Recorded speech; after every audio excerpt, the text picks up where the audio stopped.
this edition of PC Voyage. I'm Andrew Doty. And I'm Rainey Laviolette. On today's episode, we have Russ Walter, the author of The Secret Guide to Computers, Keith with Bits and PCs, and of course, Donnelly with the PC Voyage News. But first, here's Chip with the PC Voyage trivia question. Chip?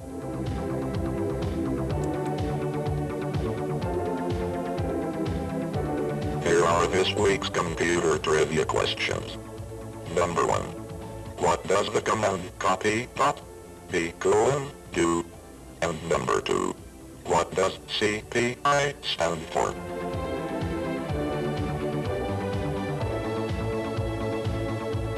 Recently, this is getting repetitive here. I've taken a lot of trips to Boston. Recently, on a trip to Boston, It's the same I trip. took a PC Voyage film crew with me, same trip, and we spoke to Russ Walter, who is author of The Secret Guide to Computers. You know, of course, we came prepared tonight. We don't have one here to talk about. It's well worth looking at. Good reading. It's a very good reading, and as you can see in the interview that I had with him, just how good the book really is. So here's Russ. I thought of that, you know. Russy Poo. Who was the intelligent guy that wrote that book? You can blame this one on me. It's you? You mean you're Russ Walter? Yeah, I'm Russy Poo, yeah. Oh, wow. Hey, you know, now that we're down here at the Computer Museum, how'd you do an interview with us? Yeah. Don't show so much enthusiasm here. Oh, yes, yes. That's much better. That's much better. Hey, great. So you never know who you're going to meet down here at the Computer Museum. How is the book? I think it's a very good book. Right answer, right answer. Ooh.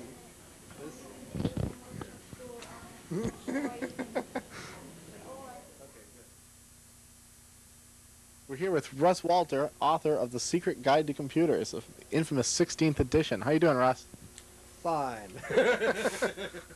We came into your, what do you want to call this place? Welcome to my parlor. As we walk through this house, it's like there's computer equipment everywhere. Not a corner spared by your own life, really. Yes, they're taking over the world. They're taking over the world. On the front of your book, you put your phone number prominently on the front of the edition and encourage people inside the book to call you. Why? Well, there are 3 reasons I give out my phone number and give free help. One is that I like to be a nice guy. Makes me feel moral. It's my 60-ish background, that missionary zeal, got to help people. And also, I get so ticked. There was a friend of mine who's a consultant, used to charge $50 to say hi, and I got really annoyed at him. Said, I'm not going to be like that. I'm going to be a good guy. Second reason is that the way that I know what I know is by chatting with people. People tell me what's going on. Somebody will call up and say, Russ, so-and-so is selling a computer for this price. Is that a good deal? I say, yeah, that's a good deal. I didn't know about that. Tell me about that. And so I get a lot of dirt. People tell me they're having trouble using some software. I said, gee, I didn't know it was a problem. You're right. You're right. It's not working. So I learned a lot, and I become the center piece of a whole network of people that funnel their thoughts and questions through me. So I usually have a very good sense of what's going on. It gives me a sense of reality. If I just sit and read the computer magazines all day, you'd think that certain things are important that are not. I mean, there are still people out there that got little cheap computers, and there are still people out there with a lot of elementary problems. And you get a real sense of what's upsetting beginners as well as advanced people. And the third reason is just good PR. Everybody tells everybody else to call me, so I never have to advertise. Everybody bombs me. Sometimes I regret it, but... How many calls do you get in the course of a month or a year or a week? Well, it varies a lot. Depends on how much noise I've made the previous week. My official answer, I don't know if it's right or wrong, my official answer is 35 calls a day. But see, some of the calls are sometimes it can be many hundreds in a day. Some days it'll be hardly any. It varies. A lot of the calls are long-winded, some are short. Somebody calls up and wants to know, I'm thinking about getting a computer career, what should I do? Well, that's a long answer there, okay? Or somebody says, I'm thinking about buying 50 computers from my company, which should I buy? I want to spend some time with them because that's going to have a big effect on a lot of people. Other questions are pretty short. Sometimes people think they have a short question, it turns out the answer is very long. Somebody says, oh, I just have one little question. And they ask, they say, oh boy, yeah, 30 minutes later. So very often sometimes I'll spend an hour on the phone with somebody if necessary. These questions get very long. And I also take questions not just on computers, but everything else. It says in my book you can call about any question in life. So I've had all sorts of questions. There's this little kid that used to call up, and at first he asked questions like how to program in basic and elementary computer questions, and then he started getting into other things started getting into politics of the computer industry. Like, is it really true that when Don Estridge, who invented the IBM PC, died, that John Scully and Steve Jobs laughed? I know. And then he started asking questions like, what's bar mitzvah? And why is it that the Russians always want us to give up first? So, we get these kind of, I had a call from a math professor who was having trouble getting along with his wife because she had a disability. They were having trouble making love, and he wanted to know how to go about having an affair. And so I answered the question, but suggested that he might want to try to communicate with his wife better. And the story had a happy ending because he did. Okay. Also, I had a call from a Silicon Valley girl, teenager, who wanted to know how to get her boyfriend to be more interested in her and get together. So I gave her some suggestions, and then she called up 6 months later and said she found him really boring. What does she do now? And I gave her some suggestions. So I get all sorts of weird calls. Wow, none about computers, though. It doesn't seem like. Interesting computer questions. Now, as far as computers, I get calls about what computer to buy, which companies are reputable, which discount dealers are not reputable. I also get calls of people that have bought the stuff and they want to know how to use it. I get calls from people that are frustrated. They're writing a term paper, and just before the stuff came out, they hadn't saved it, of course, and the printer jammed and the whole machine was locked up, and they just wrote, 50 pages, and what do? Sometimes all I can do is give them sympathy, but at least they have a voice. And people with career questions. All sorts of strange things. I also get sort of almost political questions like, we have this computer in the office, is it good? We also get questions like, somebody will say, I think we should do this in our office, but nobody believing me. Can you please back me up and make a case for what I'm trying to say? So people call me up with all sorts of things. It's really bizarre. The only kind of question that I have trouble with and that I really don't want to answer is people that want to know how to use software that they haven't paid for, hot software, pirated software. And they get a little discouraged when I say, I'm sorry, but I just can't help you use hot software. That's the only kind of question that I refuse to answer. One question that bothers me a little bit is a lot of professors sort of abrogate their responsibility and tell their students, just go write a term paper on some computer topic and go ask Russ what the answer is. And I sort of get a little tired of that sometimes. When somebody calls you up and say that they are using a hot piece of software, as you put it, what do you tell them? Well, first of all, sometimes they don't realize the law, and I say that, I'm sorry, but if you don't have the manual and you don't have the floppy disks, you're probably not entitled to use it. And I try to explain to them that it is against the law and that I can't help them use it. I also point out some of the practical disadvantages of having hot software. I can't help them. The software company can't help them. You have a problem right now. You're going to have trouble getting help because we can't help. Also, someday there'll be a new version of the software coming out, and if you want to be able to upgrade to that, you have to be a registered user. And I also try to point out some alternatives. Like I say, now, you don't have to spend a lot of money to get the software legally. There are all sorts of ways of getting it cheaply.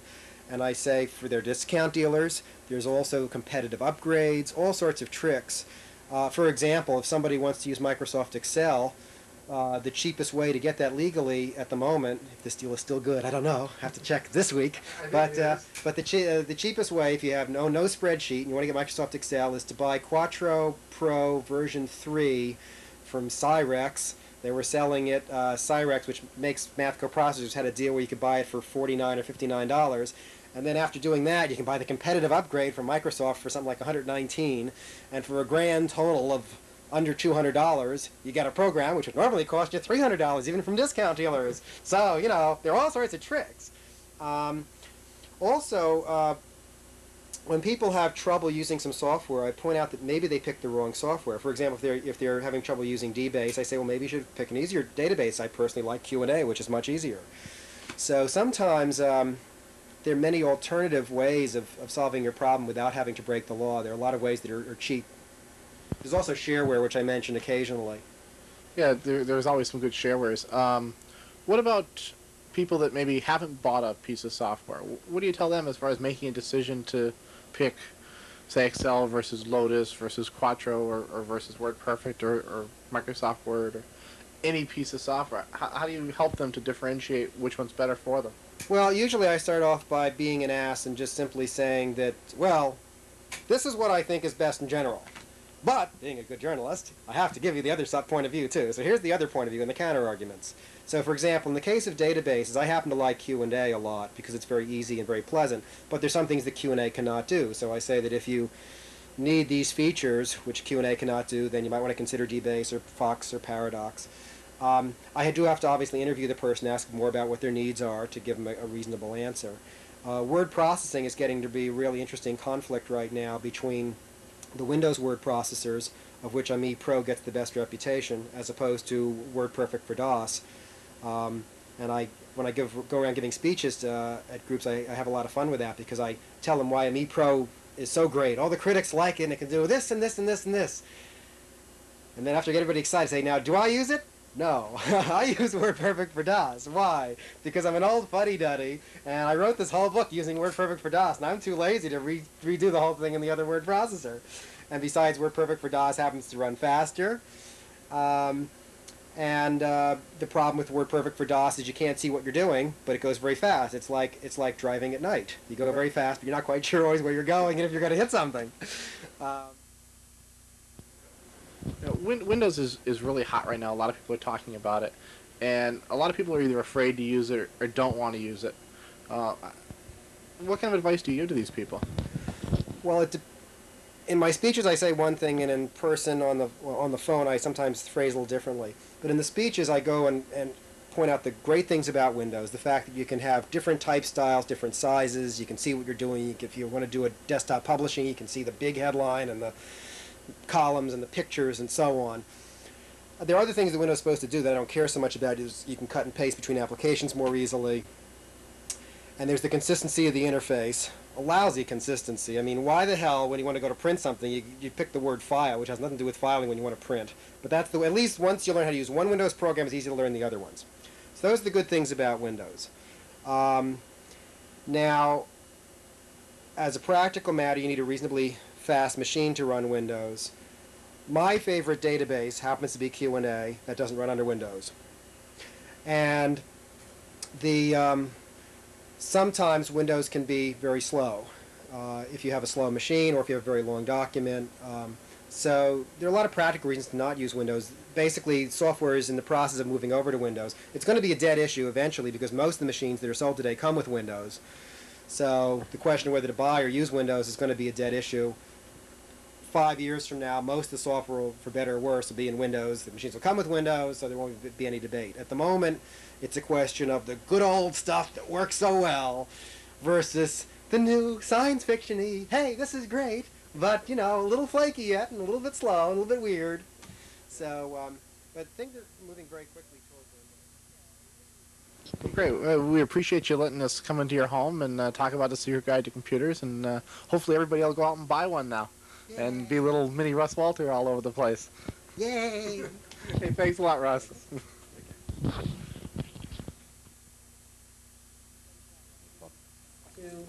1. Rainey, are his books, is his book available on in the newsstands, or where are they available from? One of the things he mentioned in our interview was that the books are starting to become available in more bookstores. But generally, if you contact somebody at the New England Computer Society, either at a trade show or a computer fair or at one of the meetings, they always have them there. Or if you have no other luck finding them, contact us at PC Voyage, and we'll see what we can do about getting you in touch with them. Maybe we'll give one out with the computer, or with the raffle there. That's a very good idea. We should do that. And here's Chip with the trivia answer. Chip?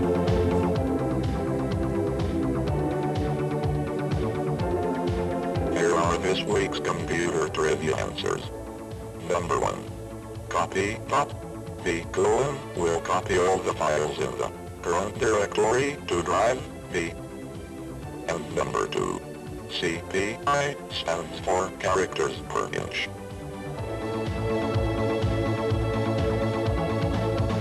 One of the things with visiting Russ was a lot of fun is not the fact that he's rather flamboyant. His nickname is Russie Poo, so you can take that for what it's worth. But he is a lot of fun, and he's available if you have any kind of a question, 24 hours a day, 7 days a week. You can even wake him up, and people have with the wildest questions. Be nice to the guy. Don't wake him up, though. Call him once in a while. Keep him on his toes. Now here's Keith Davis with Bits and PCs. Keith.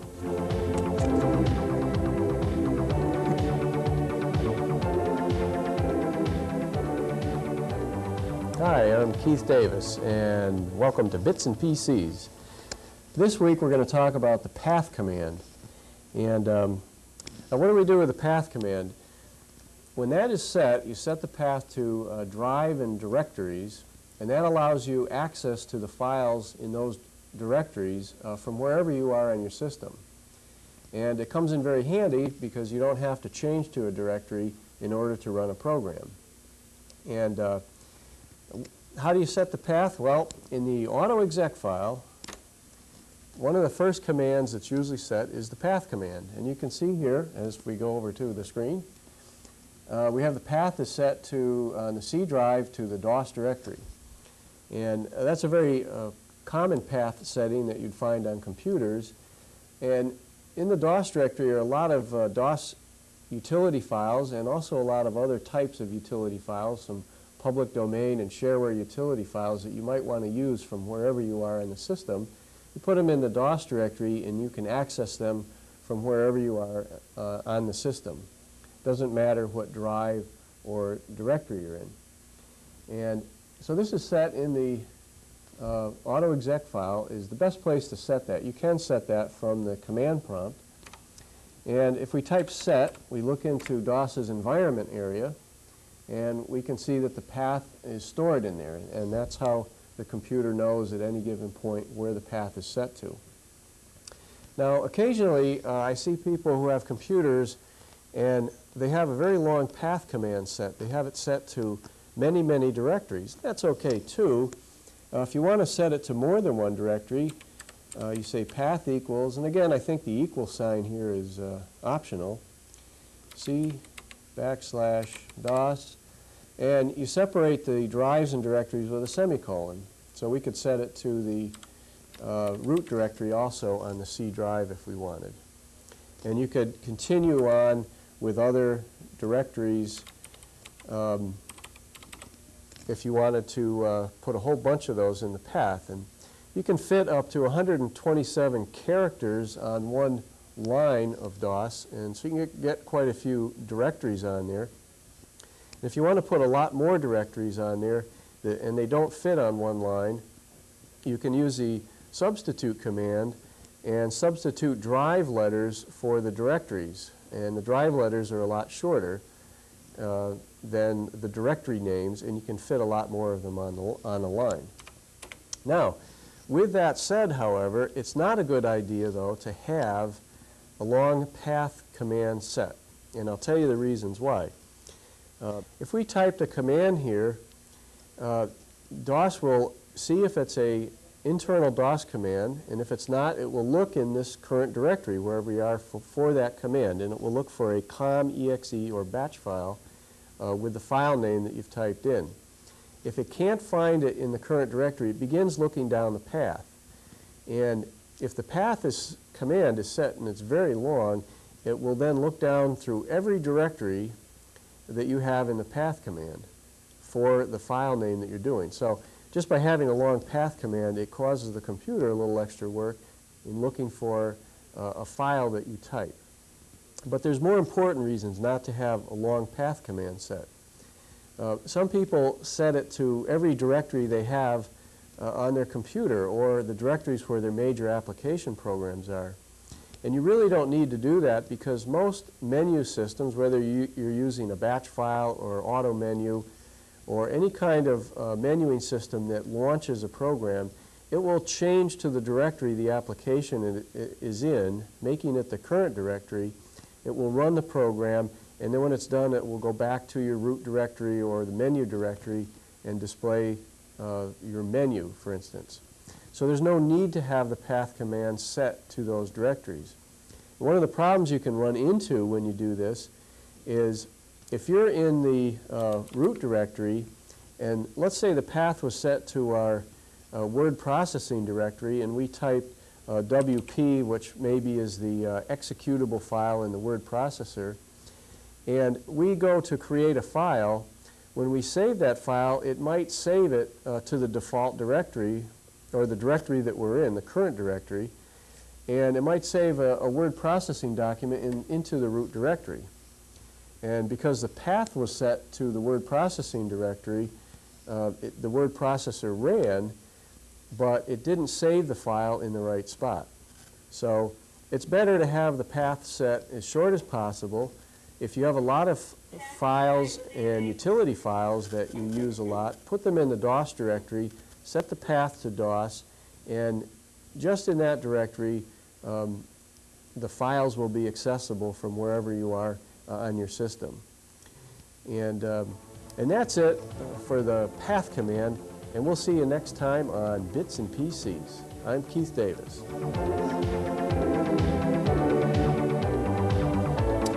You know, and that was very informative. Keith does a pretty good job. It's nice to see him get out here and work with us for a change, as opposed to being stuck in that room all As the you can time. see, he's never out here working with us. They put him on videotape.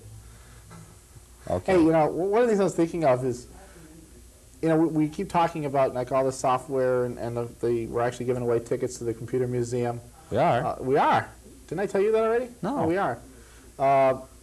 Why don't we do this? Why don't we have people send in their best computer rap? Excuse me? Computer rap, you know, a rap about computers. Rap is very hot, and I think it'd be kind of neat. I didn't tell them about this before I did this. Oh, brother. But I think it'd be kind of neat. So if you have any ideas for how a computer rap would sound, send them to us at the PC Voyage address that Chip's going to give you right here. And I think what would be better is Rainy's going to sing it. Hey, if it's really good, I'll sing it. So send them to the address. Did you announce what we're doing? If you have any questions, or if you have any comments about the show, please write to us. Our new address is PC Voyage, P.O. Box 10486, Holyoke, Massachusetts 01041. We appreciate hearing from you.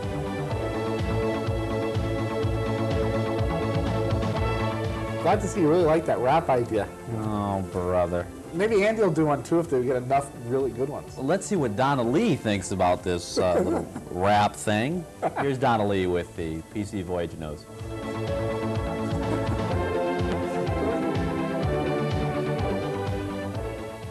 Hi, I'm Donnelly DePrill, and here's the PC Voyage News. A 66 megahertz 486 based PC priced under $2,000 is now available from Lightning Computers of San Francisco. The system includes a 170 megabyte hard disk, 4 megabytes of RAM expandable to 32 megabytes, a Windows accelerator, and a Super VGA monitor. Other features include an 8-slot ISA-compatible motherboard, 64 kilobytes of cache, expandable to 256 kilobytes, a 5.25 or 3.5-inch floppy drive, and 6 storage device bays. We're offering users the ultimate in performance at an entry-level price, says Richard McCabe, Lightning's president. We're declaring war on the mail-order giants. Lotus Development says it has based over 200 million copies of CC Mail, its network-based electronic mail software. Our future goals are to ensure CC Mail remains the world's leading email system through outstanding performance, superior connectivity, and a rich feature set appropriate for small work groups and for companies with users spanning the globe. Lotus said it also plans to release new versions of CC Mail for all major environments, including DOS, Windows, OS/2, Unix, and the Macintosh. Disk maker Dyson International is certifying that all of its pre-formatted PC and Macintosh floppy disks are virus-free. Computer users need to have complete faith in the reliability of their disk media, observed Robert Allen, who is Vice President of Marketing of Dyson's Commercial Products Division. He also says this is a significant move that is totally dedicated to bringing a new level of quality assurance and reliability to the floppy disk marketplace. Dyson International is the world's third largest supplier of floppy disk. The company is headquartered in Milpitas, California. Broderbund Software has unveiled Arthur's Teacher Trouble, a CD-ROM-based talking book. The software describes the school-time troubles of an anxious aardvark. The story was written by noted children's author Mark Brown. Arthur's Teacher Trouble plays in both English and Spanish. The under $55 disc is designed for children aged 6 to 10. The Macintosh version is available now. The PC edition is slated to ship in January. Broderbund Software is located in Novato, California. Portions of the PC Voyage News are brought to you courtesy of the Prodigy Services Company.